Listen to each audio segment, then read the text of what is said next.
क्या बोलती पब्लिक, एकदम बढ़िया। तो कैसे हैं आप सभी लोग? उम्मीद करता हूं सभी को स्वस्थ होंगे, मस्त होंगे, अपनी पढ़ाई लगातार जारी रखेंगे। मैं हूं किशन पांडे और यह आपका सबसे खूबसूरत और सबसे विश्वसनीय प्लेटफॉर्म। आई होप आप सभी लोग बहुत अच्छे होंगे, लगातार क्लासेस को रिवाइज कर रहे होंगे।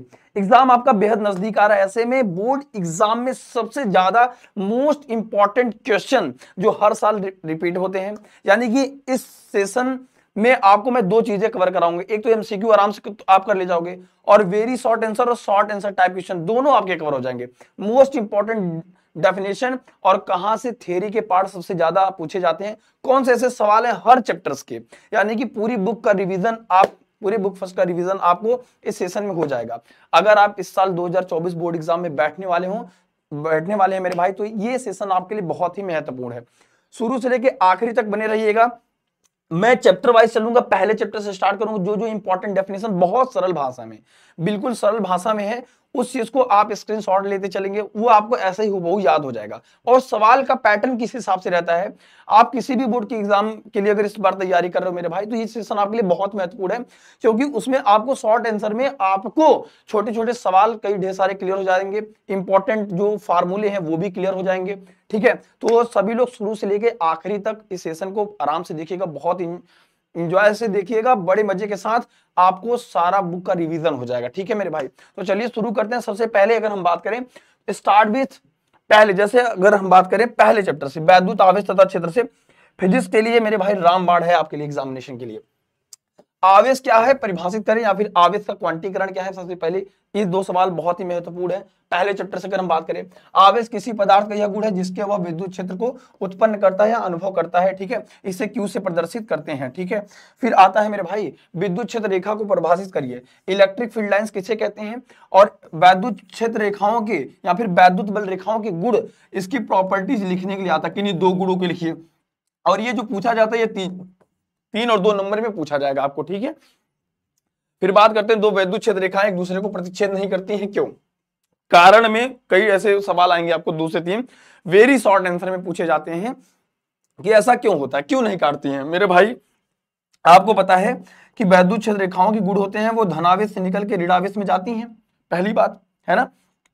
दूसरी बात यह है कि सबसे महत्वपूर्ण बात है कि अगर ये एक दूसरे को इंटरसेक्ट कर देंगी तो अब आपको पता है कि वैद्युत क्षेत्र रेखाओं का अगर हमें दिशा निकालनी है, डायरेक्शन निकालना है मेरे भाई, तो आप किसी भी बिंदु पर एक स्पर्श रेखा खींच दीजिए। जो स्पर्श रेखा की दिशा होगी वही वैद्युत क्षेत्र रेखा की दिशा होगी। लेकिन अगर जिस बिंदु पर ये काटेंगी उस बिंदु पर रेखाओं के 2 स्पर्शी रेखाएं खींची जा सकती हैं, एक इधर और एक इधर। तो भैया अगर एक बिंदु पर 2 स्पर्श रेखा, यानी कि एक ही बिंदु पर वैद्युत क्षेत्र की रेखा की 2 डायरेक्शन, जो कि लगभग इम्पॉसिबल है, इसीलिए एक दूसरे को नहीं काटती हैं। फिर चलते हैं आवेश को गुणों को लिखिए, ऐसे ही सेम आता है। और ये लगातार ऐसे नहीं है कि 2012 13 ये हमें, ठीक है, 2012 13 14 ये लगभग आपको हर सेक्टर में मिल जाएगा, क्योंकि ये बहुत बेसिक प्रॉपर्टीज है और ये आपको आना चाहिए। आवेश लिखा हुआ, ठीक है। फिर हम चलते हैं आवेश का क्वांटीकरण क्या है। इस पर एक छोटा सा न्यूमेरिकल आपके एग्जामिनेशन में देखने को मिलता है, ठीक है। तो इस पर न्यूमेरिकल पे भी हम लोग फोकस करेंगे, क्वांटाइजेशन ऑफ चार्ज। और ये इस पर जो न्यूमेरिकल आएगा वो बहुत छोटा आता है, यानी कि क्या देगा कि भैया बताओ कि 5 कूलम आवेश पर इलेक्ट्रॉनों की संख्या, ठीक है, आवेशों की संख्या आपसे पूछ सकता है, ठीक है, Q इक्वल टू यानी क्वांटाइजेशन ऑफ चार्ज पे। फिर हम बात करते हैं कूलाम के नियम को लिखिए, कूलाम के नियम का सत्यापन करिए। आपको पता है कि 2 आवेश को दिखा देना, डायग्राम भी ऐसे ही बनाना है आपको, मतलब डायग्राम बना के तब आपको प्रदर्शित करना चीजों को। आप एक धनावेश ले लीजिए, एक ऋणावेश लीजिए। अब आवेशों के गुण में यह था कि अगर समान प्रकृति के आवेश हैं, अगर दोनों माइनस है तो प्रतिकर्षित करेंगे, एक प्लस है एक माइनस है, एक नेगेटिव चार्ज है एक पॉजिटिव चार्ज है, तो एक दूसरे से क्या करेंगे, अट्रैक्ट करेंगे। तो इन दोनों के बीच जो बल लगेगा वो force of attraction and force of repulsion लगेगा, ठीक है। तो F directly proportional to Q1 Q2 और F बराबर और F inversely proportional to R square. Equation first and equation second, यहां से आ जाएगा समीकरण 1 तथा 2 से। क्या? समीकरण 1 तथा 2 से, समीकरण 1 तथा 2 से क्या आ जाएगा, F समानुपाती Q1 Q2 बटे R का स्क्वायर। देखो ये समानुपात है, ये व्युत्क्रमानुपात है, यहां से समानुपात का चिन्ह हटेगा, एक कांस्टेंट टर्म आ जाएगा, 1/4 pi epsilon not Q1 Q2 बटे कितना, R का स्क्वायर। यही कूलाम का नियम है। कभी कभी आपको इस कांस्टेंट की वैल्यू दी रहती है 9 × 10 की घात नो। और कभी कभी ये रिलेटिव परमिटिविटी एप्सिलॉन नॉट के भाई एप्सिलॉन नॉट का भी मान पूछ लेता है। निर्वात की वैद्युतशीलता, जहां एप्सिलॉन नॉट क्या है, निर्वात की वैद्युतशीलता याद रखेंगे, और जिसका मान होता है 8.85 गुणित 10 की घात -12 होता है। याद रखेंगे इसके फार्मूले को, ठीक है। और फिर अगले चलते हैं, कूलम्बियन के केंद्रीय बल को क्यों कहा जाता है भैया, दो आवेशों के बीच लगने वाला कूलम्बिक बल दिशा दोनों आवेशों के केंद्र को मिलाने वाली रेखा की ओर होता है, ठीक है, इस वजह से इसको केंद्रीय बल कहते हैं। फिर हम बताएं कूलाम के नियम की सीमाएं, बहुत इंपॉर्टेंट है। अब आपको लगेगा सर सिर्फ कूलाम का नियम पूछेगा, देखो मैं पहले चैप्टर से स्टार्ट विद जीरो, पहले चैप्टर से आपको पूरे बुक का रिवीजन करा रहा हूं, इस वजह से आप आराम से सुकून से इस चीज को देखते रहिएगा। बहुत ही सरल डेफिनेशन ये है आपके लिए, और ये शॉर्ट नोट्स है आपके लिए। एग्जाम टाइम में पढ़े वही जो आपको टॉपर बनाए, बहुत कम समय में वही चीज पढ़े जो आपको सीधे दिमाग में स्ट्राइक करे और जो चीजें आपको मैक्सिमम नंबर दिलाए। और जितना लिखा है इतना ही लिखना है। जब शॉर्ट आंसर 3 नंबर का 2 नंबर का क्वेश्चन रहेगा मेरे भाई, तो उसमें आप कितना लिख दोगे ये बताओ, ठीक है। तो कूलाम के नियम की सीमाएं हो गई। फिर आवेश का आयतन घनत्व, सुनो आवेशों का सतत वितरण, तीनों पढ़ लेना बहुत इंपॉर्टेंट, ये तो 2 जगह काम देगा। एक तो एप्लीकेशन ऑफ गॉस थ्योरम में इंपॉर्टेंट रहेगा आपका, और एक तो इसमें इंपॉर्टेंट रहेगा, तो दोनों बातों को ध्यान रखेंगे मेरे भाई, ठीक है। और इसका फार्मूला क्या है, क्या है मेरे भैया, डेल इक्वल टू, अब आयतन आवेश घनत्व है, आपको रेखीय आवेश घनत्व दे सकता है, ठीक है। यहाँ पे क्या है, डेल बराबर क्यू बाई वी है, यानी कि अगर आप इसकी वीमा लिखेंगे, यानी कि इसका मात्रक लिखेंगे, तो आवेश का मात्रक क्या होता है, कूलम प्रति मीटर क्यूब, ठीक है। अच्छा अब बताते हैं, जैसे ये हो गया, प्रति एकांक क्षेत्रफल में आवेशों के परिमाण को आवेश का पृष्ठीय घनत्व कहा जाता है, इसे सिग्मा से सूचित किया जाता है, आवेशों का पृष्ठीय घनत्व, तो सिग्मा इक्वल टू क्या हो जाएगा, क्यू बाई ए हो जाएगा, ठीक है। तो इसकी यूनिट भी इसी हिसाब से आप याद करते चलेंगे। फिर आता है कि वैद्युत क्षेत्र क्या है, इलेक्ट्रिक फील्ड क्या है। आपको पता है कि जब आवेश है, तो आवेश अगर कहीं पे स्थिर होता है तो अपने चारों तरफ एक इलेक्ट्रिक फील्ड जनरेट करता है, यानी कि वैद्युत क्षेत्र होता है। क्योंकि देखो भैया, अगर आवेश है तो उसके आसपास क्या होगा, उसके अंदर उसके आसपास एक क्षेत्र होगा जिसे हम वैद्युतीय क्षेत्र कहते हैं, ठीक है। किसी आवेश या समुदाय के चारों ओर का वह क्षेत्र जहां पर कोई दूसरा आवेश आकर्षण या प्रतिकर्षण बल का अनुभव करता है, और इसका एक क्षेत्र होता है। ऐसा नहीं कि अब ये एक आवेश यहाँ रखा है, एक आवेश ऑस्ट्रेलिया में रखा है तो वहां पे भी लगेगा, ऐसा बिल्कुल नहीं है, ठीक है। तो एक एक चीज को बड़े आराम से पढ़ने की कोशिश करिए। ऐसा नहीं कि मैं बहुत तेज भगा रहा हूं, बहुत तेज पढ़ाने की कोशिश, मैं ये चाहता हूं कि बहुत कम समय में आपको पूरी बुक फर्स्ट का रिवीजन हो जाए, बस मैं ये चाहता हूं, ठीक है। फिर आता है वैद्युत क्षेत्र की तीव्रता को परिभाषित करिए। अब एफ इक्वल टू क्या होता है, अगर आपको सिर्फ फार्मूला याद है, F equal to Q by E होता है, यानी कि अगर F equal to Q E होता है, तो ई बराबर क्या हो जाएगा, क्यू एफ बाई क्यू, ठीक है। ई बराबर क्या हो जाएगा मेरे भाई, वैद्युत क्षेत्र की तीव्रता ही तो पूछ रहा है, एफ बाई क्यू बराबर ई हो जाएगा। अब आवेश, इसको अगर एकांक मान ले, हम क्या मान ले मेरे दोस्त, एकांक परीक्षण आवेश को, एकांक परीक्षण आवेश हमारा जिस बल का अनुभव करता है वो उसकी वैद्युत क्षेत्र की क्या कहलाती है, तीव्रता कहलाती है। वैद्युत क्षेत्र की किसी बिंदु पर वैद्युत क्षेत्र की तीव्रता ऐसे रहेगा, बिंदु पर रखे गए एकांक आवेश या परीक्षण आवेश पर लगने वाले विद्युत बल का होता है। अब देखो एक बात समझ लो, अगर आपको सिर्फ फार्मूला याद है तो सिर्फ आपको फार्मूला याद है, फिर भी आप आराम से डेफिनेशन एग्जामिनेशन में बना सकते हैं। इसीलिए our formula in one video हमने वीडियो सेक्शन में डाल रखी है, आप आराम से वहां से पढ़ लीजिएगा, ठीक है। वरना आप कमेंट करिएगा अगर आपको इस चीज की जरूरत होगी तो हम दोबारा इस चीज को कर देंगे, ठीक है।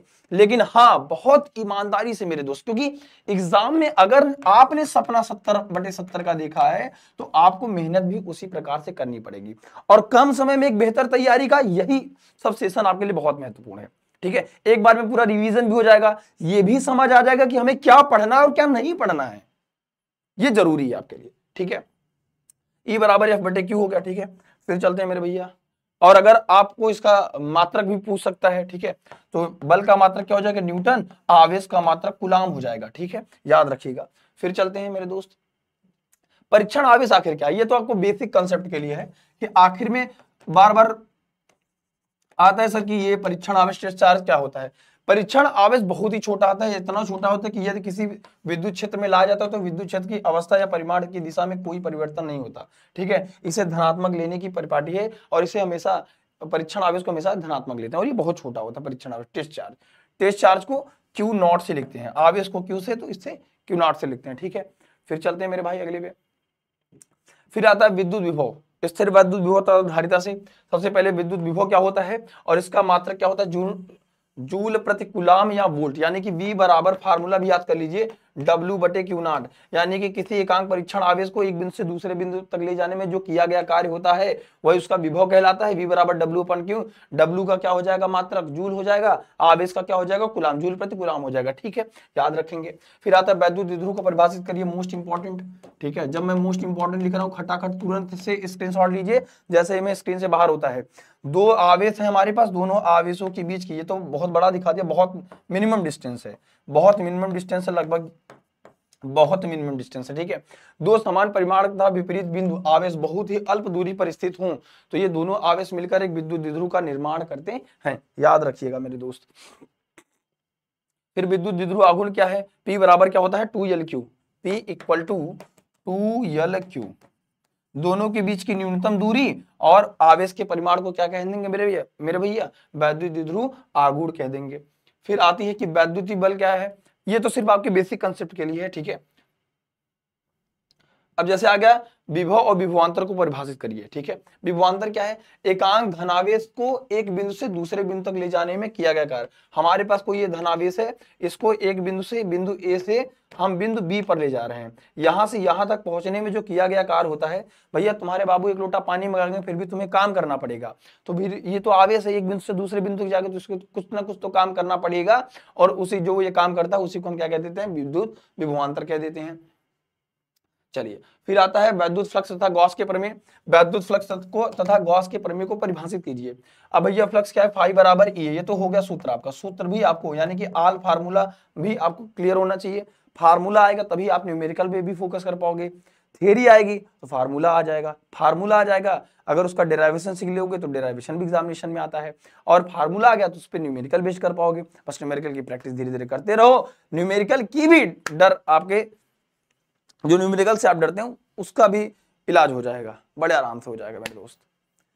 पढ़ाई है, पढ़ाई थोड़ी सी तपस्या है, मैं मानता हूं कि बहुत बच्चों के साथ ऐसा होता है कि उनको पढ़ने में उनका मन ही नहीं लगता, ऐसा मोस्टली होता है, और वो बहुत पढ़ना चाहते हैं, उनके अंदर भूख होती है कि मैं पढ़ूं, सोचते बहुत हैं, करते नहीं है।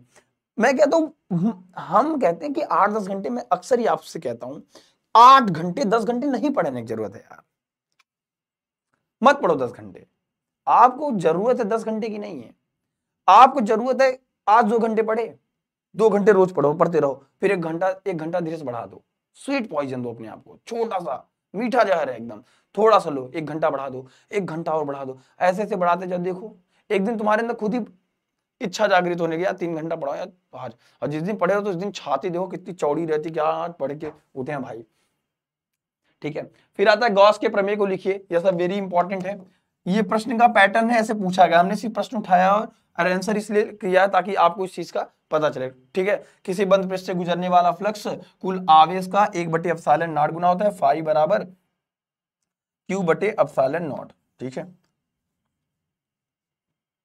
फिर क्या है, समविभव पृष्ठ क्या है, ऐसा सतह या तल जिसके प्रत्येक बिंदु पर वैद्युत विभव का मान समान होता है, यानी कि अगर हमारे पास कोई चालक है, इस चालक को आवेश दोगे तो आवेश जो होता है वो उसके सरफेस यानी कि पृष्ठ पर समान रूप से फैल जाता है, ठीक है, और उसके अंदर की बात करें तो शून्य होगा, ठीक है, और दोनों दो बिंदुओं के बीच का विभवांतर क्या होता है, शून्य होता है, ठीक है। चलिए मेरे भाई आगे चलते हैं। धारिता, कैपेसिटर से सवाल आपसे पूछे जाते हैं, कैपेसिटर क्या होता है, कैपेसिटर से बहुत इंपॉर्टेंट है, जब किसी चालक को आवेश दिया जाता है तो चालक की सतह पर विभव का मान बढ़ता है, और चालक के सतह पर विभव में हुआ वृद्धि चालक को दिए गए आवेश के समानुपाती होता है, ठीक है। और चालक की धारिता क्या होती है, इसका SI मात्रा कूलाम प्रति वोल्ट होता है, ठीक है, याद रखेंगे। Q equal to CV, C equal to Q/V, ठीक है। आवेश का मात्रक कूलाम, हिंदी में लिख देता हूं कूलाम, ठीक है, याद रखेंगे, कूलाम प्रति वोल्ट। और एक बात और सुन लो मेरे भाई, या फिर फैराडे कहते हैं, ठीक है। तो अब यहां से आपको डायरेक्ट इसका मात्रक पूछ सकता है, एग्जामिनेशन में डायरेक्ट पूछा जा सकता है, इस बात को भी ध्यान रखिए, इसका मात्रक डायरेक्ट एग्जाम में लड़ सकता है। तो एक तो मात्रक हो गया, ठीक है, और दूसरी बात, कुछ चीजों को समझने की कोशिश करो कि जो चीजें बहुत ही महत्वपूर्ण है।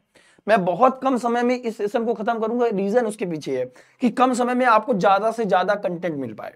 और ये पढ़ना आपको है, बस एक बार रिवाइज करना है। मैं कहता हूं कि कहीं ना कहीं एक बार भी अगर आप देखें, थोड़ा बहुत स्टार्ट करें, तो थोड़ा बेसिक के लिए जान लो कि ये ऐसे फार्मूले हैं जो आपको समझो।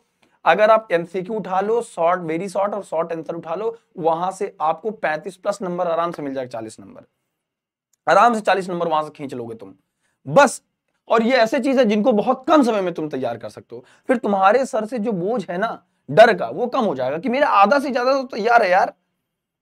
और जब ये इंपॉर्टेंट सेशन जब भी आप देखे रहते हो, याद रखना, जब भी आप इंपॉर्टेंट क्वेश्चन को देखे रहते हो तो उससे आप मिलता जुलता कुछ लिख पाते हो, फिर उससे जो मिलता जुलता एग्जामिनेशन में आता है उसको तुम देख पाते हो। इस बात को आप मानिए। तो इस चीज को करना है तो बहुत इंपॉर्टेंट है। मैं इसको, इस सेशन को बहुत कम समय में इसलिए रखना चाहता हूं ताकि ये चीज को आपको बहुत कम समय में एक बेहतर कंटेंट मिल पाए। ठीक है मेरे भाई, फिर देखते चलते हैं चालक की धारिता को प्रभावित करने वाले कारक।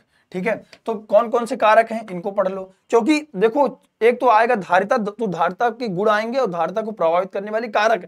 अब वो नहीं है कि कूलाम का नियम पूछ लिया हम उठा के, कूलाम के नियम की सीमाएं पूछ सकता है, कुछ हट के पूछ सकता है, क्योंकि सिलेबस पैटर्न में बहुत से चेंजेस हुए हैं मेरे भाई। ठीक है, याद रखना। फिर आता है ओम के नियम को लिखिए, V = IR, ये इंपॉर्टेंट है, याद रखना ओम के नियम का। और बहुत सिंपल है, यदि किसी चालक की भौतिक अवस्था अपरिवर्तित रहे तो चालक के सिरों पे विभवांतर उसमें प्रवाहित धारा के अनुक्रमानुपाती होता है, और इसका ग्राफ ऐसे याद रखना। ठीक है, चलते हैं मेरे दोस्त।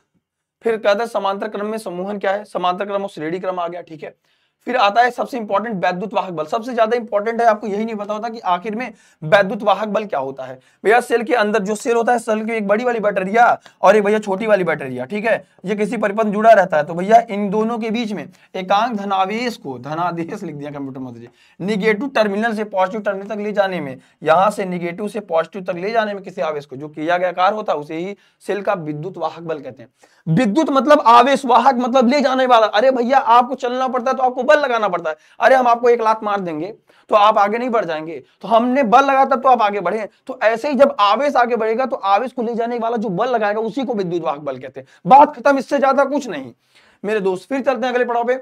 मिश्रित क्रम समूहन क्या है, श्रेणी क्रम और मिश्रित क्रम क्या है। ठीक है, और श्रेणी क्रम में सबसे ज्यादा इंपॉर्टेंट, सबसे बढ़िया इंपॉर्टेंट सवाल आ गया है। ठीक है, श्रेणी क्रम, समांतर क्रम, कैपेसिटर वाला पढ़ना, वही पूछा जाएगा। ठीक है, और एप्लीकेशन ऑफ गॉस थ्योरम का डेरिवेशन अभी से याद कर लो मेरे दोस्त, आएगा। और किरचॉफ के नियम, किरचॉफ के दोनों नियम भैया, एक धारा संधि का नियम, एक इंपॉर्टेंट नियम संधि का नियम, और एक वोल्टता का नियम। ये दोनों नियम चार्ट के जाना, क्योंकि एग्जामिनेशन में इससे बाहर कुछ नहीं आएगा। ये पहला नियम है, दूसरा नियम, और दोनों नियम की बहुत बढ़िया परिभाषा हमने लिखा दी है। पहले नियम के लिए सिग्मा I = 0 और दूसरे के लिए सिग्मा B = IR = 0। ये लिख देना, चाप के नंबर मिल जाएगा।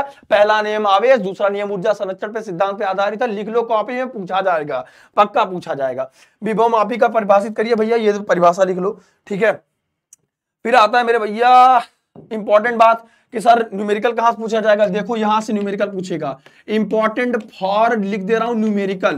तो न्यूमेरिकल छोटे मोटे पूछे जाएंगे लेकिन चाप के पूछे जाएंगे राजा।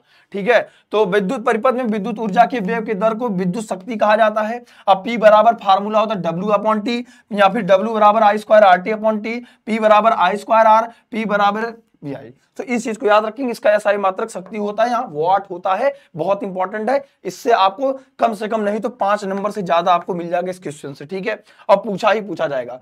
फिर आता है धारा और धारा घनत्व, दोनों में अंतर है मेरे भैया। धारा घनत्व क्या होता है, J = I/A। सुनो बाबू, तुम कैसे फार्मूला बनाओगे, किसी चालक के एकांक क्षेत्रफल में जितना धारा प्रवाहित होता है उसे धारा घनत्व कहते हैं। बात खत्म। मात्रक लिखना, धारा का मात्रक एम्पियर और ये मीटर², एम्पियर/मीटर², वही चीज है। ठीक है, एम्पियर/मीटर², सबसे इंपॉर्टेंट है, याद रखना।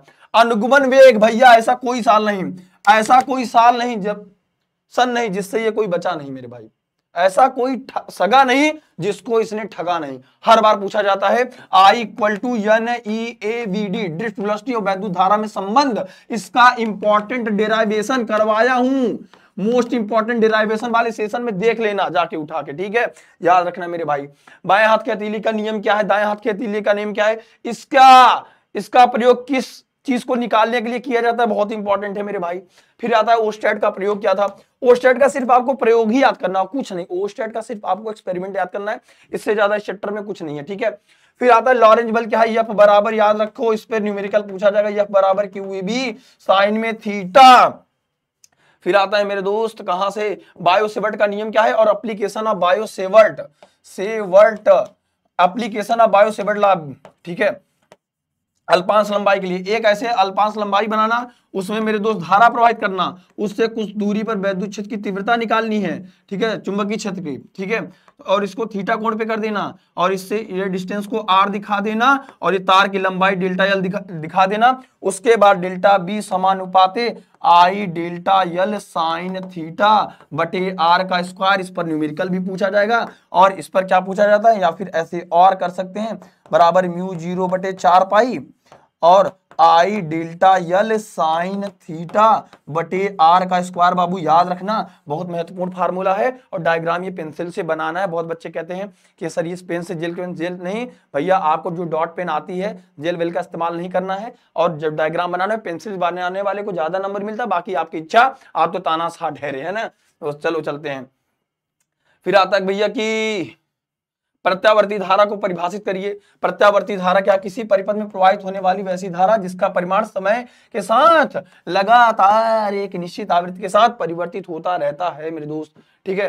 परिनालिका क्या होता है बेटा, परिनालिका कुछ नहीं, ये तार को ले लो ऐसे लपेट दो, ये परिनालिका बन गई, ठीक है।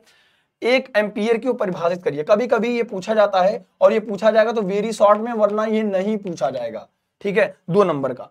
फिर आता है चुंबकीय फ्लक्स का, जैसे वैद्युत फ्लक्स, जितना बढ़िया तुम वैद्युत फ्लक्स तैयार करोगे उतना बढ़िया तुम्हारा चुंबकीय फ्लक्स तैयार हो जाएगा। जैसे आप वैद्युत बल रेखाएं पढ़ते हैं वैसे आपकी चुंबकीय बल रेखाएं हैं, जैसे आप वैद्युत बल रेखाएं पढ़ते हैं मेरे दोस्त, वैसे ही सेम टू सेम होता है चुंबकीय बल रेखाएं।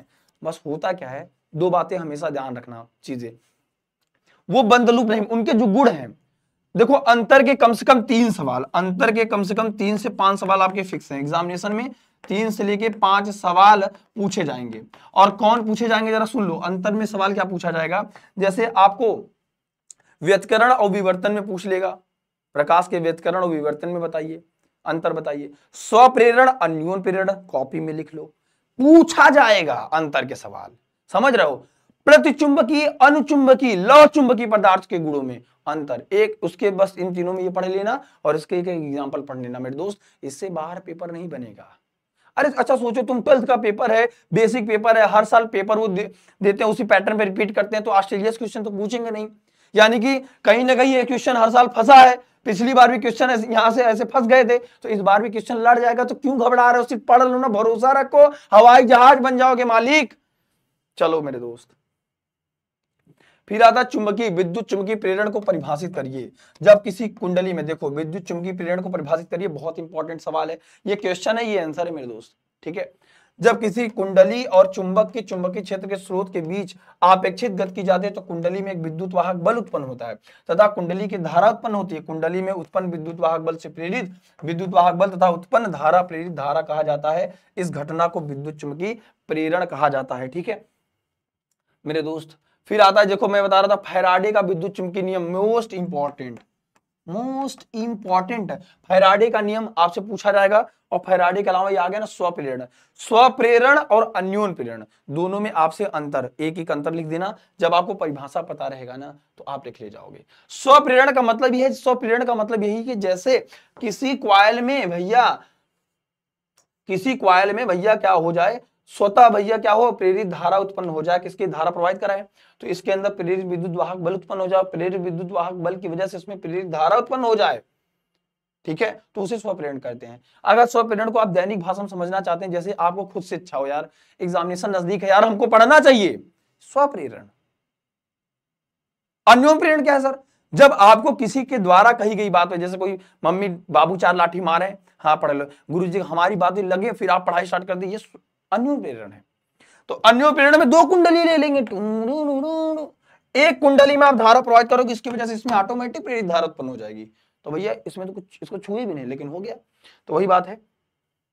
चलो अन्योन प्रेरण बता देते हैं। जब किसी कुंडली में प्रवाहित धारा के मान में परिवर्तन किया जाता है, एक कुंडली है हमारे पास और इसमें हम प्रवाहित धारा के कुंडली के मान में परिवर्तन कर दिए, तो दूसरी कुंडली में, एक हमारे पास दूसरी कुंडली थी, ठीक है, ये N2 कुंडली, ये N1 कुंडली, और इसमें ऑटोमेटिक धारा उत्पन्न हुई और धारा की दिशा क्या है, विपरीत है, ठीक है। इस घटना को अन्वय प्रेरण घटना कहते हैं, जिस कुंडली में धारा प्रवाहित की जाती है प्राथमिक कुंडली, और जिस कुंडली में प्रेरित होता है ये प्राथमिक, N1 प्राथमिक कुंडली, N2 द्वितीय कुंडली कहा जाता है, ठीक है।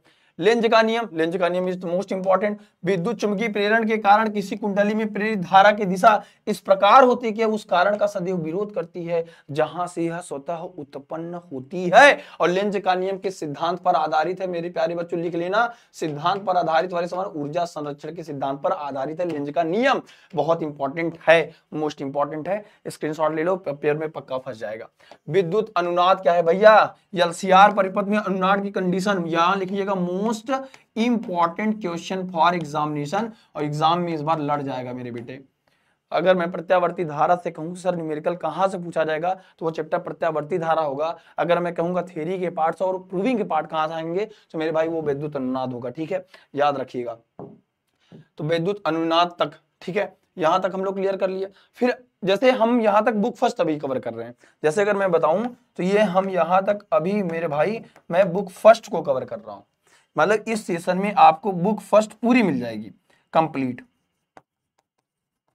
और अगर मैं बात करूं कि सर एक बात बता दीजिए, सिर्फ सबसे ज्यादा सवाल कहां से पूछे जाएंगे, ए मेरे बाबू एक बात सुन लो, अगर आप जैसे चैप्टर में कंफ्यूज हो, एक चैप्टर में बता देता हूं कि 2 चैप्टर से क्या पढ़े, एक चैप्टर में बता देता हूं आपको, याद रखिएगा, आप चुंबकत्व एवं द्रव्य से, चुंबकत्व और द्रव्य से, इस वाले चैप्टर से मेरे भाई सिर्फ 3 चीज पढ़ लो, प्रतिचुंबकीय, अनुचुंबकीय, लौह चुंबकीय पदार्थ के गुण, बाकी सब सिलेबस से हटा दिया, कुछ पढ़ना नहीं है, इससे ज्यादा बाहर नहीं जाएगा इस वाले चैप्टर से, ठीक है, याद रखना।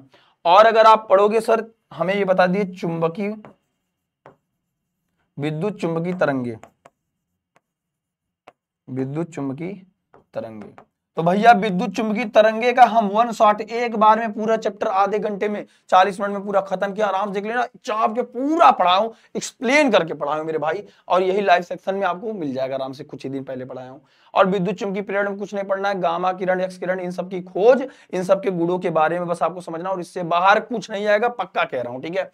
इसमें हम बुक फर्स्ट पूरा कवर कर रहे हैं। अगर आपका प्यार सपोर्ट रहा, अगर आपको ये वीडियो बहुत हेल्पफुल लगती है तो आप कमेंट सेक्शन करिएगा कि आपको बुक 2 की पूरी कंप्लीट रिवीजन विद ऐसे कंसेप्ट, विद ऐसे डेफिनेशन, विद ऐसे फार्मूले कब तक चाहिए, कमेंट सेक्शन में आप बताइएगा कि, तो हम बहुत जल्दी बुक 2 भी, मतलब बुक 2 के पूरा रिवीजन, कंप्लीट रिवीजन एक एक, मतलब हम हमारे पास है, लेकिन मैं चाहता हूं, देखिए यहां से बुक 2 स्टार्ट हो रहा है, लेकिन मैं चाहता हूं कि अब इस चीज को हम थोड़ा सा दूसरे सेशन में करें ताकि आपका कम समय में एक बेहतर तैयारी हो। तब तक मेरे भाई, जब तक मैं बुक 2 का फुल रिवीजन नहीं ले आता हूं मेरे दोस्त, वादा है मेरे भाई, वादा करो कि इस चीज को सर, तब तक जितनी डेफिनेशन आपने सिर्फ मैं सोचो, मैंने सिर्फ 52 डेफिनेशन में, 52 के हमको लगता है और डेफिनेशन है, हाँ 52 डेफिनेशन में मैंने इस चीज को बुक फर्स्ट को कर लिया। ये पूरे 52 के 52 सवाल मेरे भाई अपनी मुट्ठी में कर लो, याद करो, रट लो, और यही एग्जामिनेशन में बार बार पूछा जाता है। ये मोस्ट रिपीटेड है भाई, अगर आप ये सपना देखते हो 95% प्लस का, तो इससे बेहतर कुछ नहीं, ठीक है।